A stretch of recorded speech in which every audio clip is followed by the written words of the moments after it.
bëggoo nit dinañ xam ne moom waru ci bokk coono bi mu ci nar a daj it dina xam ne moom waru ci bokk forcé ba it la muy jur jaru ko loolu dañu bëgg mu leer ci sénégalais ñu xam ne réew mi ñoo ko bokk te on ne peut pas mënuñu foowee li nga xamante ni lu rëy la lu màgg la te mooy ëllëgu réew mi ci dig-digal bii rek nga xamante ni gis nañ ko jamono bii démb gisu leen benn communiqué boo xamante ni inspection d'académie bu Ziguinchor moo ko def mu ne fan yii xale yi duñ jàngi dafa mel ni choqué wul ci ñiy wut politique dafa mel ni choqué wul kenn waa réew moo xam dañoo toll ci di ko tabax ak ni xam-xam amee solo ak ni xam-xam li Nelson Mandela doon wax naan mooy arme bi gën a redoutable pour changer le cours de l'histoire ñu ne xale yooyu daal ci ay jàppante politicien ñu ne xale yooyu duñu xëy jàngi xale yooyu fan yi dañuy toog ak yeneen xale ci biir réew mi loolu mënuñu koo nangu mënuñu koo admettre ñii war a waxtaan nañu toog waxtaan ñi war a gise waxtaan nañu gise waxtaan ñi war a déglu kilifa yi te président Macky Sall moom moo ci jiitu Cheikh Mouhamadoul Mountakha yónnee na ko bërki démb délégation noonu la kilifa diine réew mi yëpp di wax ak moom na ubbi ay noppam déglu ñooñu te jëfe ko ngir lu dul jàmm-jàmm ko gën Cheikh Abdoul Ahad daf daan wax naan radiyallahu taala anhu lépp lu dul jàmm lépp loo bëgg a yëkkati te jàmm àndu ci soo ko yëkkatee di nga ko tegaat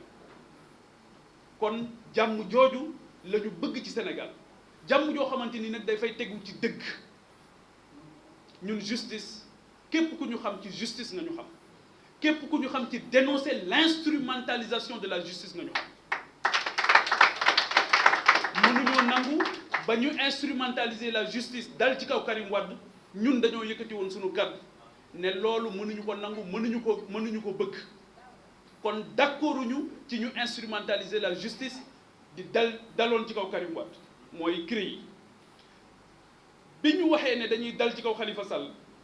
ñun dañu ne loolu tam mënuñu ko nangu fu ñu koy defee duñ ko fekkee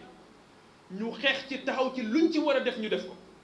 noonu ñu ko wañe woon démb ak tey noonu la ñu continuer di bañ aussi ñuy utiliser la justice pour di dal ci benn citoyen bu mu mën a doon nous sommes contre l'instrumentalisation de la justice loolu dama bëgg mu leer ni ñu bañee léegi troisième mandat ak fépp fu ñu koy xeexee noonu la ñu bañee instrumentalisation de la justice te fépp fu ñu koy xeexee ñun dinañu gis ci seen wet loolu moo tax ma dellu si ci xam naa ne journaliste yu bëri moom laaj boobu moo ngi ci seen xel muy keroog fa nga xamante ni fa lañ doon xeexee troisième mandat F24 jiite ko woon ñun ñu teewoon fa am na ci ñoo xamante ni dégg nañ leen ñu wax ne peuple bi ñoo ko doon yuuxu wala ndaw ñi ñoo ko doon yuuxu peuple Sénégal mosuñoo yuuxu jeunesse su Sénégal mosuñoo yuuxu au contraire ñun dañu ko wax ñu ne nous sommes la candidature de la jeunesse nous sommes la candidature aussi du peuple sénégalais ndax li tax mooy ñun nommé wuñu ñu ne dañuy nekk candidat 56 303 personnes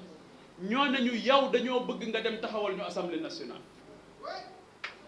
ba ñu ci jógee defaat liggéey boo xamante ni ci biir réew mi ak ci bitim réew ñooñu ñoo ne yow mii kat ñun bëgg nañu nga bokk ci ñi nga xamante ni dañuy xëccoo réew mi ci 25 février 2024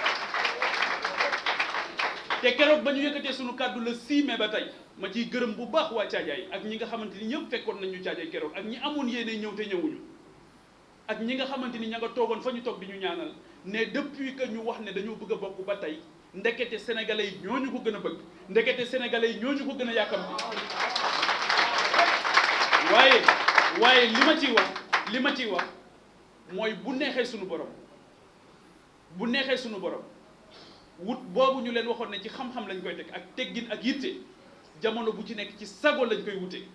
ba duñ ci def wala ñu wax ci loo xamante ni jigéen ñu jéppi ndax jàpp nañu ne Sénégal dañ ko hérité te dañ ko war a bàyyiwaat ci loxo yu mucc ayib loolu xew keroog place de l'Obélisque yenn gone wala sax mu doon ay mag yoo xamante ni xëy na xàmme wuñ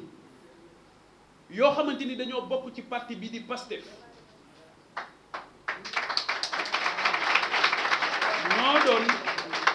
ñoo doon yëkkati ay kàddu yoo xamante ni rafetul yëkkati loo xamante ni sax dañ ne bëggatuñu ko dégg loolu moo tax ñu ne dinañ ko wax fi tey nommer ko parce que régler les choses ça commence d'abord par les nommer.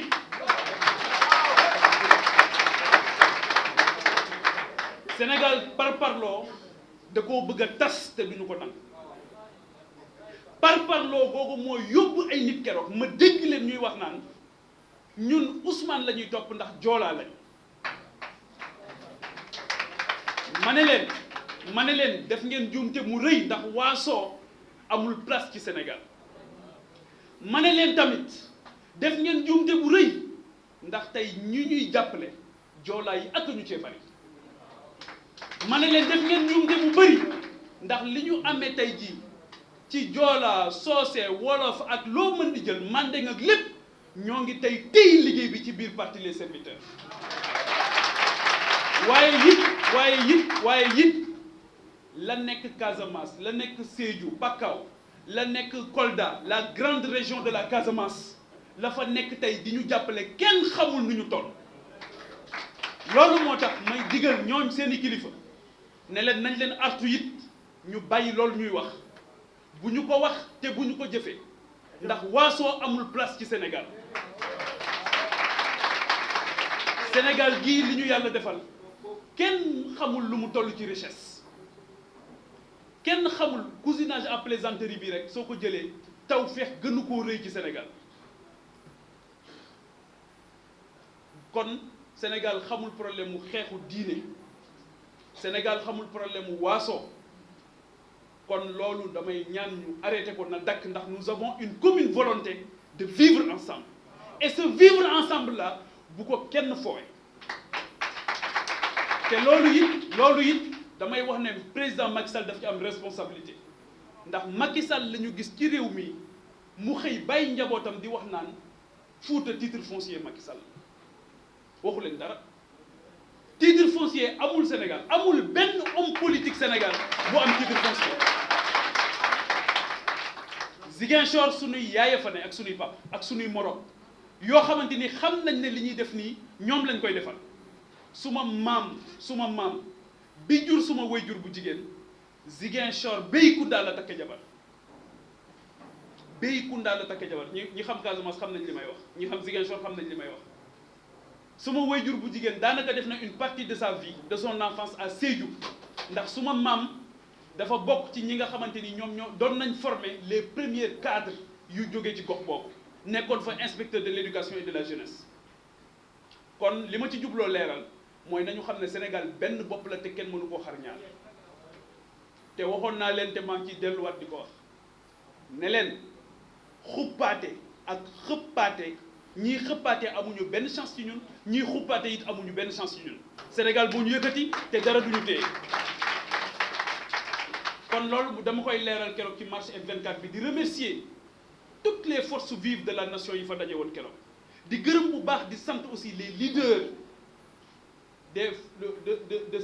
cette grande mobilisation yi nga xamante ni keroog kenn koo ci jàkkaarlool xam nga ne xar kanamam mbégte mu rëy moo ci nekk ngir dalal boo xamante ni dalal nañ ñu ko foofu keroog xam ne ñun fépp fu ñuy xeexee troisième mandat ña nga fa taxaw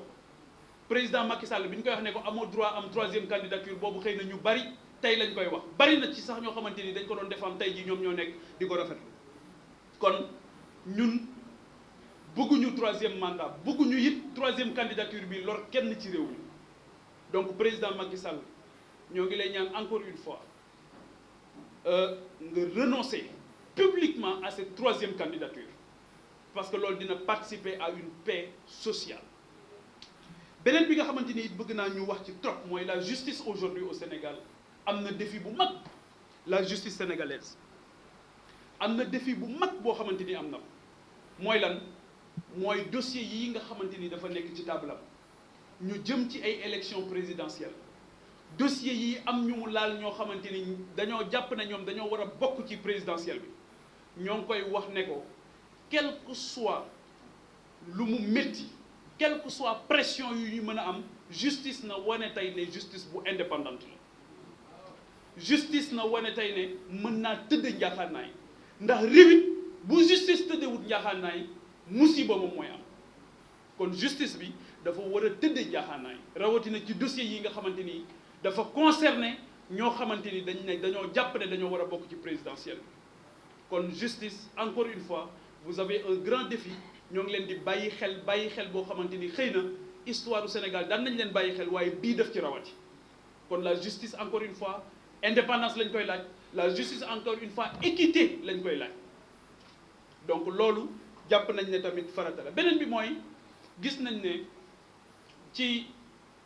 coow yi am ni ci Sénégal bari na ay arrestation lu ma tuddee ay arrestation arbitraire mooy jàpp yoo xamante ni jàpp yu yomb la xañ nit ki liberté du lu ndaw lu rëy la kon ñi nga xamante ni dañ leen a xañ seen liberté tey ci ay mbir yoo xamante ni jàpp nañu ne aajo woowul ñu tëj leen kaso ñooñu ñoo ngi ñaan ñu bàyyi leen ñu dellu ci seeni kër ñooñu ñoo ngi ñaan ñoo ngi interpeller l'État di interpeller la justice ñu bàyyi ñooñu ñu dellu ci seeni kër ndax jàpp nañu ne am na ci loo xamante ni jarta tëj kaso am na ci loo xamante ni jarta tëj kaso donc képp koo xamante ni tey jii ñuy lim boo xamante ni jégg na dawee près de 500 arrestations arbitraires ci ay ndaw ay talents emprisonnés ay énergie emprisonnée ay espoir emprisonné ay rêves brisés comme ni ñu brisé rêve u Pape Amadou Keïta comme ni ñu brisé rêve u Xaasum Jeeju ak seeni waajur loolu jàpp nañ ne wut nguur jaru ko jàpp nañ ne téye nguur jaru ko dama bëgg mu leer wut nguur jaru ko téye nguur jaru ko loolu waxoon naa ko ca 17 juin 2022 loolu tamit lay réaffirmer waat tey kenn du ma jële ci may wax ne jël nguur ak wut nguur jarul kenn di dee waxoon naa ko démb tey laa ko gën a wax bëgguñu kenn dee bu ñu sañoon kenn du dee bu ñu sañoon jàmm mooy am ci réew mi bu ñu sañoon kenn du fi nekk di rayante di détruire les biens publics di lakk sunu bus yi nga xamante réew mi nga xam problème mu transport public kese la ñu lakk ci une 50aine loolu jàpp nañ ne c'est pas possible ça ne peut pas continuer ñi ko sabab ak ñi koy def ñëpp laa wax ñi ko sabab dama ne ñi ko sabab ak ñi koy def ñëpp leneen li nga xamante ni bëgg naa ko wax mooy on va vers l'exploitation du gaz et du pétrole waaye yéen foog ngeen ne réew yi développé yëpp jëfandikoo seen gaz ak seen pétrole mérite cette classe politique là elle n'est pas à la hauteur des enjeux dañu soxla classe politique boo xamante ni dafay yëkkati ko dañu soxla classe politique boo xamante ni dafay comprendre li xew dañuy soxla classe politique boo xamante ni dafay comprendre enjeu bi am ci réew mi xam ne pétrole ak gaz lenn la ci ressources yu ñu am waaye dafa am loo xamante ni moo gën a crucial pétrole ak gaz mooy l'avenir de cette jeunesse boo xamante ni nanguwuma ku leen di jëfandikoo ngir wuute ko nguur nanguwuma it ku leen di jëfandikoo ngir téye ko nguur dama bëgg mu leer ñaar yëpp laa wax duma ko baal kenn et dañuy défendre cette jeunesse parce que nous sommes l'espoir de cette jeunesse dañuy défendre cette jeunesse parce que nous sommes la candidature de cette jeunesse